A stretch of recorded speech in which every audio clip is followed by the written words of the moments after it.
Welcome to Tim and Jake minus Jake Live. I am here with DCE Annie and Maddy.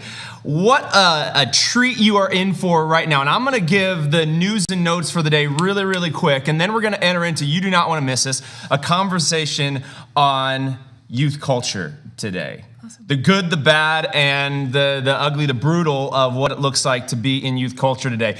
But right up front, Serve Team training is coming up this upcoming Sunday, third Sunday of the month at the Gilbert campus. Are you guys at East Mesa rocking Serve Team training, volunteer training? We don't even use that word. It's not in the Bible. But Lee Bauer at our campus, who at East Mesa rocks? And Rich Galster rocks it. So you do not want to miss Serve Team training. If you are going to work with the youngest and oldest of these, that is a great first step for you. 3 p.m. is our outdoor service on Sunday. Pastor Jake will be rocking it. Word and Sacrament will be there. Our Lenten experience this Wednesday, we worked very, very hard, Stations of the Cross, because a lot of our team has been depleted, COVID and the like, we want to do it well, really, really well. So we're going to put that to next year, but there will be kind of movements around the last 24 hours of Jesus' life. This upcoming Wednesday at 6:30, RSVP. You do not want to miss that. Last but not least, please pray for our team. We're going to be there at Shepherd of the Desert today, along with 4 churches, as we learn and grow in our accelerator. Congregations coming together to build a leadership development culture. So please be praying for the next 2 days there at Accelerator. All right, so let's kick it off with this. Give us the most up-to-date youth slang, because I am way, and we can get into some generational conversation too, but I'm older than I am in many respects. This is what I've come to know. I kind of got an older soul, and I am sometimes out of touch, so I need you desperately to help bring me up to speed with youth culture today. And you are, Maddy, the queen, the princess. Well, I think it helps that I'm a little younger. So well, there is that, but yeah. I mean, some of the things that are going off, if you've not heard of TikTok, number one. I referenced it yesterday, but I don't have it on my phone. Yeah. I just hear mostly bad things, but kids are there a lot. Oh, yeah. So it's like, do you guys remember Vine? That's gonna. Probably, I do. So it was when I was in high school, okay. And it's 15 seconds to a minute video of just whatever content you want to post. Yep. So TikTok is probably the #1 social media platform for teenagers today. So if you have a teenager, you love a teenager, they probably have a TikTok, or for sure have seen a bunch of TikToks from their friends. But one TikTok that I wanted to bring up today, is talking about youth culture, is I need y'all to know skinny jeans are out. Really? Middle parts are also out, in. Annie, I'm sorry. And you can't use the laughy cry emoji when you're texting. It's like my favorite one. That's tragic. I know. So I don't use emojis at all? Yeah.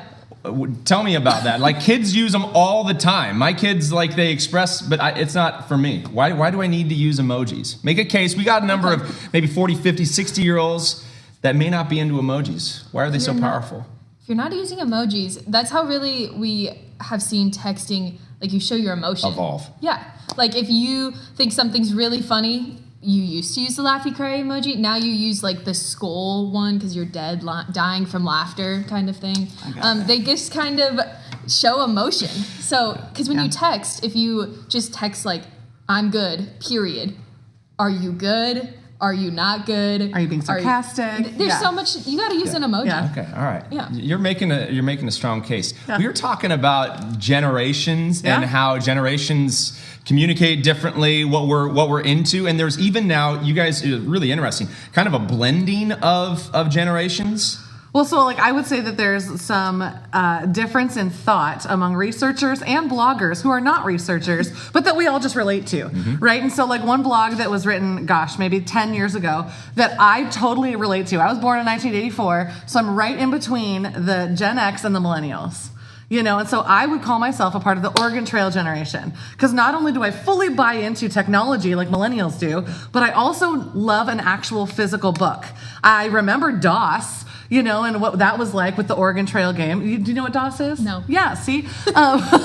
But then there's also, like Maddie, you're kind of in between Gen Z and a millennial. On the flip side of that, what's that called? Zillennials. Zillennial. I've also heard it called, and like the in between would be an exennial. I've heard them both. So that's cool. This is bonkers. I have so much to learn. Whenever I hang out with you guys, I feel older. You said something about me that was slightly offensive, but that's just fine. What do you think about me?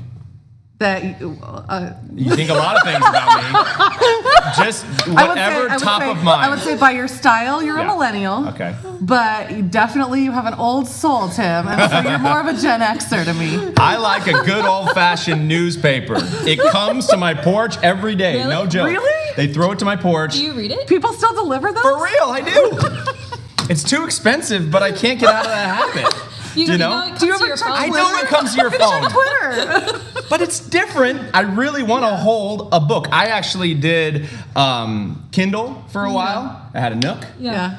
I scrapped that after about a year Yeah. because I still like a paper copy book. Do you like paper copy? I do prefer paper copies. So I do both. So when I'm reading fiction that I don't want to write notes in, I don't care. If it's normally on my iPad or on a Kindle. But if it's a book that I want to write notes in, it has to be physical. Interesting. Right. So being a kid today, on that note, we're going to go a little more, but hopefully it will give you some ways to pray for our kids today. I'm a dad of a 14, 12, and 11-year-old. Yesterday at the 9 o'clock service, I went to the 9:30 and I told Thomas, you're going to have to pray for me because I kind of lost my mind a little bit with the group there, and I felt bad because there were a number of folks who hadn't been in worship in like a year, and I was bringing some like hot intensity about the struggles of our kids today and their desperate need to be in a network of support of older, more mature adults that can help them process life. And I made this kind of appeal, like we want to shoulder tap. We want to shoulder tap and invite people into ministry to care for the littlest of these. But sometimes, there can be this blanket appeal.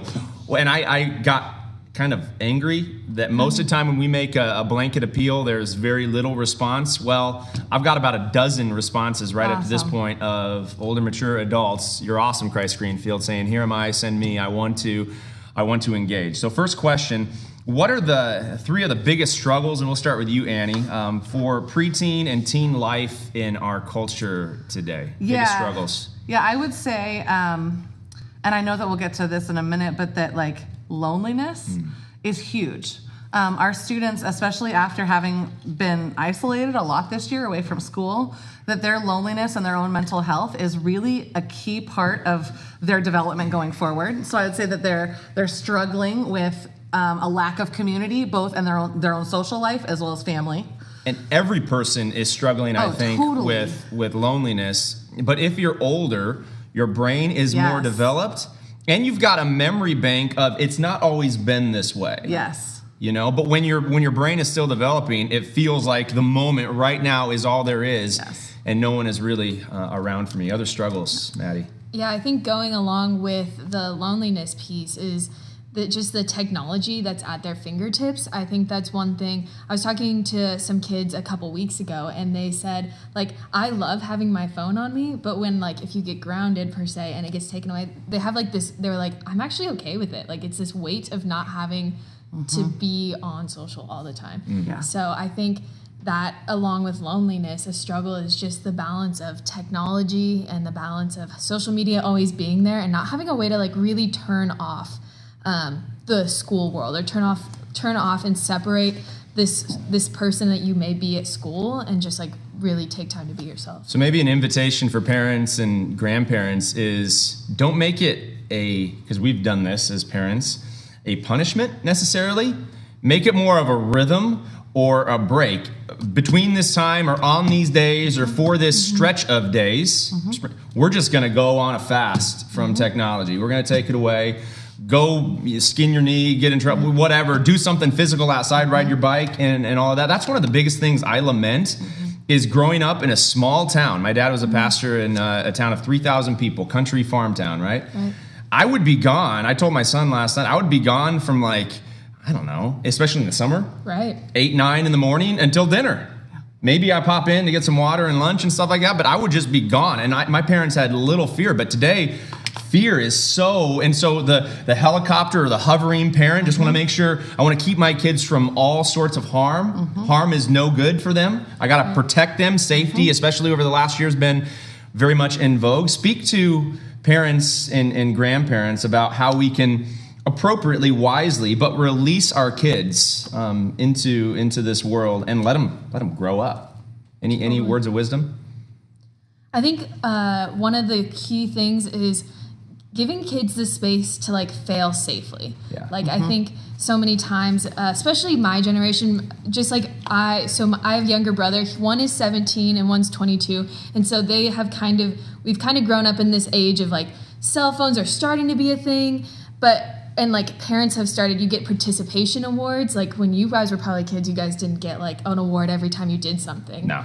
But so we're kind of living in this age of give your kids a space to fail safely so that then when life happens, we're able to see that like that endurance that they're able to pick themselves up and have that community around them to fail. Well, I think that's teaching them resilience too, which is a huge thing. I read a whole article yesterday from the New York Times about how we as a country are striving to teach our kids resilience in this season of crisis.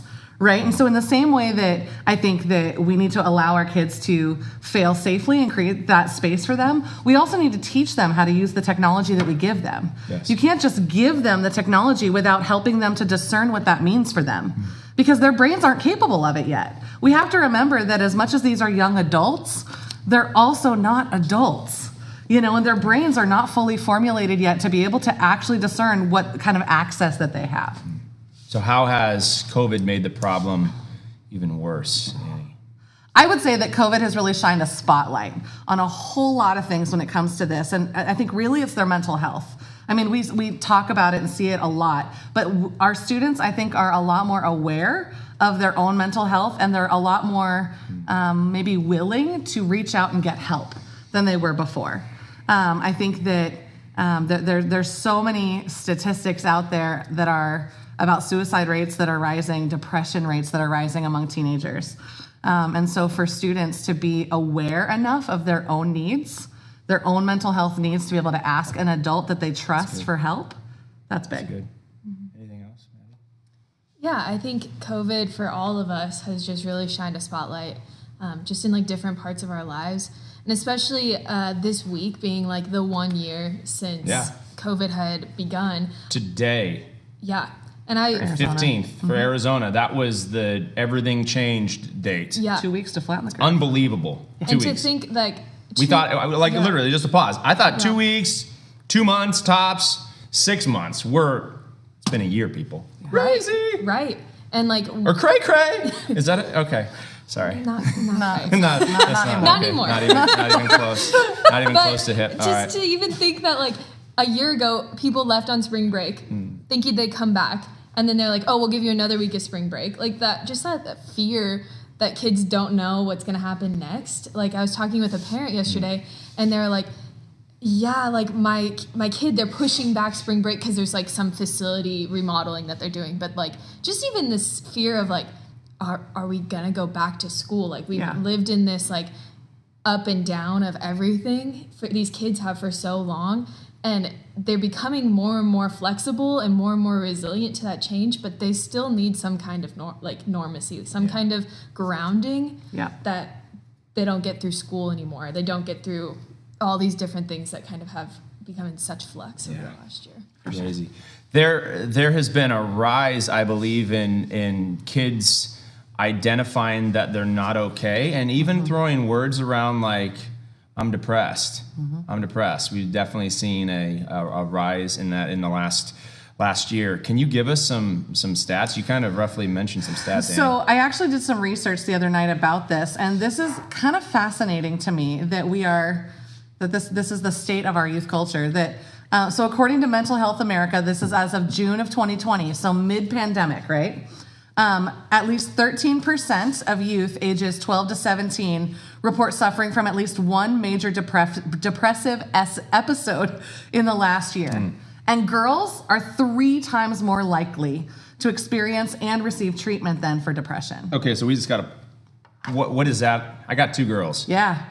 So I think it means that we've got to be aware as parents and leaders of these young women that they are struggling, and that if we're seeing this kind of a rise, I read another report that there's from 2019 to 2021, there's been an 85% rise in suicide attempts nationwide among teenagers. That's ginormous, and so we have to be aware of what these kids are going through and literally just open ourselves up for the conversation with them. Being available for them, I think, is huge. Any tips on how you start that conversation for parents, grandparents? They've noticed something is not right, but they're a little uneasy to engage it, because if they do, they may engage the conversation with shame or something that could lead to long-term damage. Right. So how do we engage the conversation if we identify maybe some depressive traits? Any words of wisdom for our parents? I think it really comes down to, number one, listening to them. Yeah. Before we come at a position of because you always want to fix a problem as someone who loves a teenager, someone who loves in general. Yeah. You want to come in and fix the problem. But many people, and kids too, just want to be heard. Yes. They want to hear that you hear what they're going through. So if you come at that conversation, if you come to your kids just with an ear of hey, I see that something's up. I am here to listen, and just to listen for a little bit before you really dive into trying to work through the problem. That's good, man. Yep. It's huge for kids today, I think, and for teenagers to feel known, seen, heard, and loved. Yeah. Those 4 words have really shaped my interactions with teenagers, because I want them to know that they are known, and that it's not just, I'm not just here to teach them or preach at them. I'm here to get to know them. And I want them to know that they are seen for who they are, that they're heard, and that they're loved above all else. Because I think that you're right, Maddie, that we just have to listen to them. They have so much wisdom to share with us, and they have so much that they want to share but don't know how. And so my favorite question is just, are you okay? And saying it in a way that is not are you okay? I've noticed you're not okay. Right. But just, are you okay? Talk to me. What's really going on? Really good.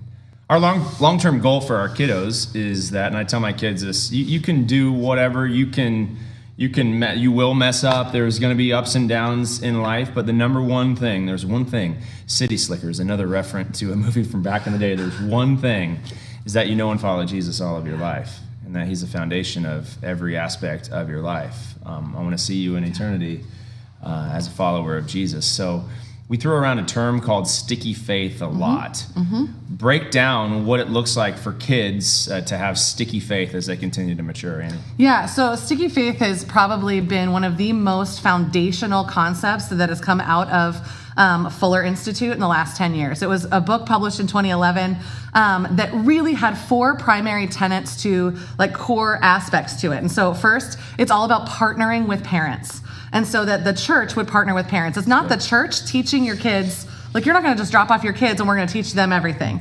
But it's that we want to empower parents, because parents are the number 1 influence in the life of a student. That has never changed and will never change. Research has proven that kids still listen to their parents. That's good. They might not tell you that they're listening to you, but they're listening, right? Yeah. And so partnering with parents is huge.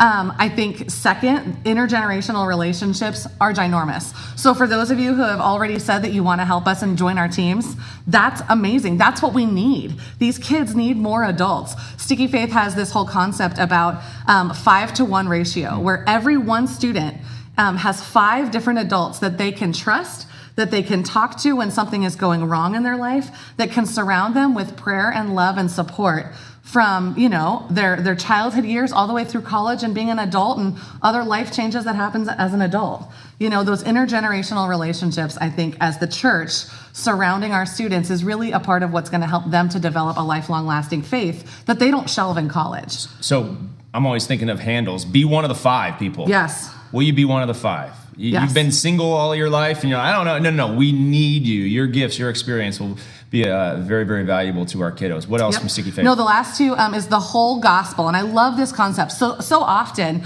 our students will see faith as a jacket, right? Something that you can put on and take off however you want.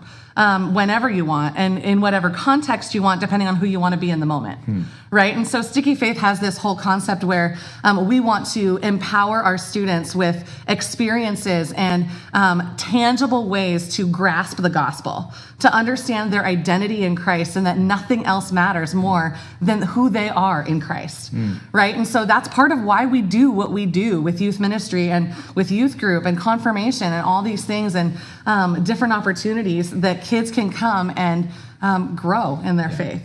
So talk about vision for all the way from kidmin, all the way, so from birth, baptism, all the way to college. What are some of those ideas, ways we want to engage, especially on the other side of COVID as families start to say, hey, we want to partner more with you as the church. What are your thoughts, Maddie? I think continually, like for us, CG Kids is a huge thing. It's like our Sunday school program.